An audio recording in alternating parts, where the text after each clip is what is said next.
guys, hi my beauties, hi my bells. Is literally the same thing because belle is beautiful. So guys, in today's video I'm going to be sharing something that I know is going to be really helpful, especially if you run a home, if you have kids and you want to get your home kind of in order. You want to kind of organize your home, make it run smoothly. It's kind of more like a structure, right? So these are like my 5 rules I maintain in my home. You guys, one of the questions I always get asked is, Omabel, how is it that you have kids? Yes guys, I have 3 kids and people always wonder, how is it that I have 3 kids and my home always look clean and organized? And let me tell you guys, this right here, I didn't just get married, start having kids and started having an organized home. It took a lot of intention. So I would say this is more like, something you have to intentionally implement in your home to help you run, like make sure your home runs smoothly,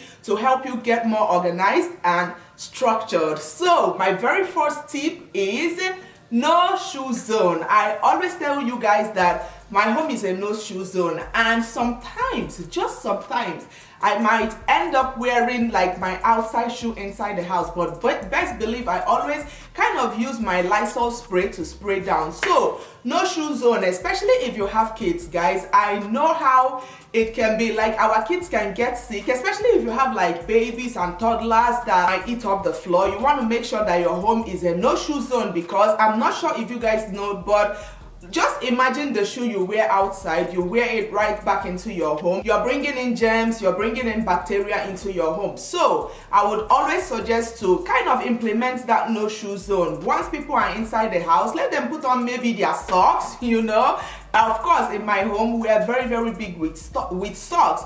But if I don't want to wear my socks, it's always because of the floor, because of the fact that the floor is always clean. It's always okay to walk around barefooted. But in those like 1 or 2 instances that, especially me, because my kids, my hobby, they know that is a no-go area for me, right? But sometimes I might be filming and I need to maybe wear shoe, inside the house or something like that. Best believe that I always disinfect it with my Lysol, with my Lysol spray, my Clorox spray, just to make sure that I'm putting, the risk of bringing in germs and bacteria into the home at a very minimum risk. And also, of course, when we're talking about no shoe zone, you want to always make sure that your floor is clean, guys. For me personally, I love to use burning hot water, guys. There is nothing that kills germs like hot water. So I love to use my hot water, and then just of course my hot water, my soap that I'm using to mop, and also I love to add a little bit of fragrance into the water, like my Dawn beads, so I just put that in there and then I use it to mop the whole floor.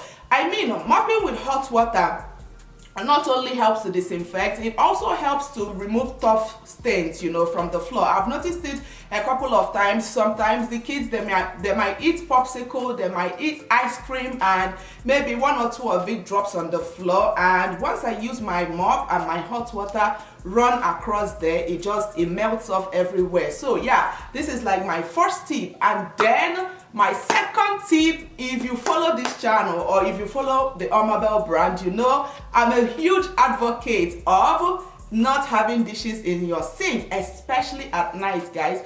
I remember growing up, this was something I struggled so much with my mom. My mom, when we were growing up, my mom was a huge advocate of not leaving the dishes in the sink. And I remember I remember 1 or 2 times that I was so tired. It was my turn. Of course, they share jobs, right, when we were growing up. So if you do the dishes today, you're not going to do tomorrow. Like, it's like we were 4 girls, right? We're 4 girls, so we would always divide the dishes. So one person would do today, the other person tomorrow, the other person next tomorrow, the other person the 4th day, and then it comes back to the first person. So I remember one of those days, it was like I went to school, I was so tired, I was out of it.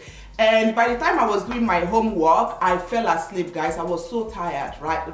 Like literally exhausted. So I remember in the middle of the night, my mom woke up to go use the bathroom, and then, because you have to pass the kitchen before you go to the bathroom, she passed the kitchen and she realized the dishes weren't done. This woman came to the bedroom, like she came to our bedroom because we used to share bedrooms. My mom woke me up and told me, it was like around 2 a.m. in the morning. She woke me up. She said, go and do the dishes. I was like, Mommy, I will wake up earlier to do it before I get ready for school. She said, I don't care. Go and do the dishes. So since then, it's been like right behind my head. Whenever I think about leaving the dishes in the sink, it's like a no-no for me. So I would say no dishes in the sink, guys. Always make sure that your dishes, always make sure that your sink is free of dishes. And this is my second rule that everybody knows in my home. The dishes has to be washed and cleaned up before bed, and even throughout the day. As you know, we're going ahead to eat breakfast, lunch, dinner, you also go ahead and just wash up the dishes. I mean, like I tell my kids, they are fortunate to be in America. Growing up, there was no frequent, like there was no tap water or like your faucet releasing water, so we literally have to go fetch water, put it in the drum, and then from the drum, whenever you want to do the dishes, you use a bowl or a basin, get water, and then you do the dishes. Like that was the longer process. But now, like they are in America, there is water flowing everywhere. What is like, there is no, you don't have any excuse, right, to have your sink filled with dishes. So that is my second tip. Then my third tip, I always say this, guys, have the kids clean after themselves. I mean, we're in America, there is no maid, there is no house help.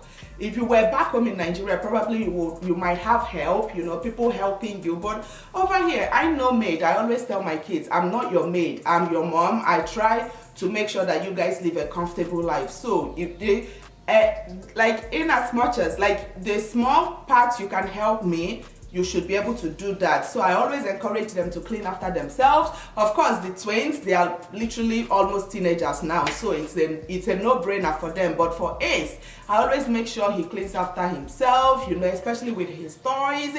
I hate it when toys are spread all over the house. I mean, it's a blessing we have kids, guys, but always provide a designated area for them, you know, when they want to play, with their toys and everything. Have a corner, have a space that it's for their toys, you know, it's for their playing, so that once they are done playing, they can just go ahead and clean after themselves. I love to provide kind of a little basket, you know, where they would, of course, put all their toys, and then when they want to use it, they just bring out the basket, throw it, you know, on the floor, use their toys, and then clean up. And also, of course, sometimes I feel like, you know, with the fact that they play with the toys all the time, it's also very, very good to go ahead and use maybe some disinfectants, wipes, you know, maybe Clorox, maybe Lysol. Just use it and wipe down the toys. With this one right here, I always try to like kind of make Ace do that, because yeah, it's his toys, so he has to go ahead and disinfect it once in a while. All right, guys, so we are in the fourth. Yeah, the fourth tip is meal prep. Meal prepping, guys. If you have kids and you want to make sure that your family are always fed home cooked meals, this is actually one of the tips also I learned from my mom, because I remember growing up, two things never lacked in my home: stew and soup. Like, I don't know how to refer it to Americans here, but stew is like tomato stew. You make it with chicken, beef, you know, make it really, really nice. And what my mom does is on Saturdays, she would make a large pot of soup and a large pot of stew, dish it in, you know, small containers, and then put it in the freezer. And with that, like we've ever since, like growing up, we've never ever been without food, because she always believed that with the soup you can always make fufu or gari or semo, you know, any time of the within the week, you know. Even if you can't make fresh food, at least you know you have soup that you can always complement with swallow, fufu, gari, semo, and all those good stuff, right? And then with the stew, she always believed that with the stew you can always quickly parboil rice. I mean, under 15-20 minutes your rice is ready. You can quickly parboil plantain, you can quickly parboil yam. You know, you can quickly parboil spaghetti. So stew is you know, for us growing up, stew was it for us, right? Because of course, if you give us fufu and give us rice or like stew, come on, we would always go with the stew. But yeah, that actually, she really left that with me, that even after I got married, I always made sure I have soup.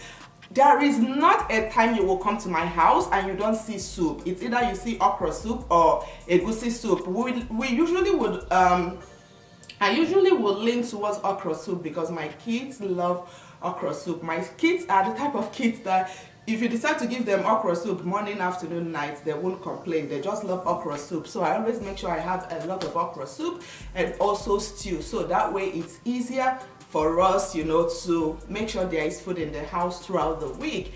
And then my last tip is one that I know a lot of people struggle with, and it's all about having a designated area that the family eats, right?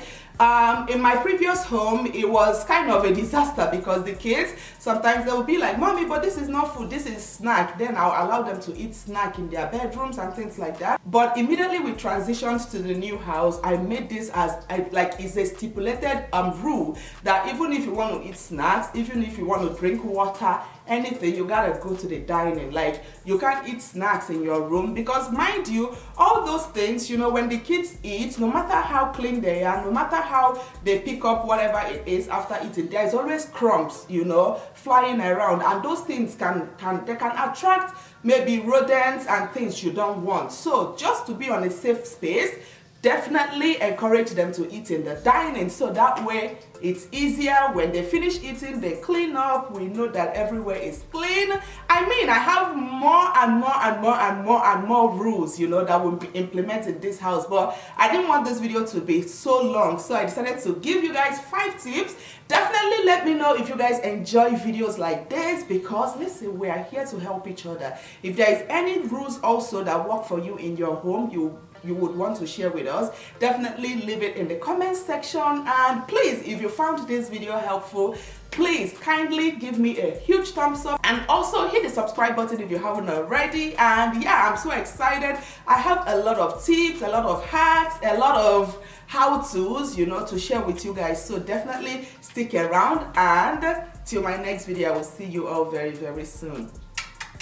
Bye.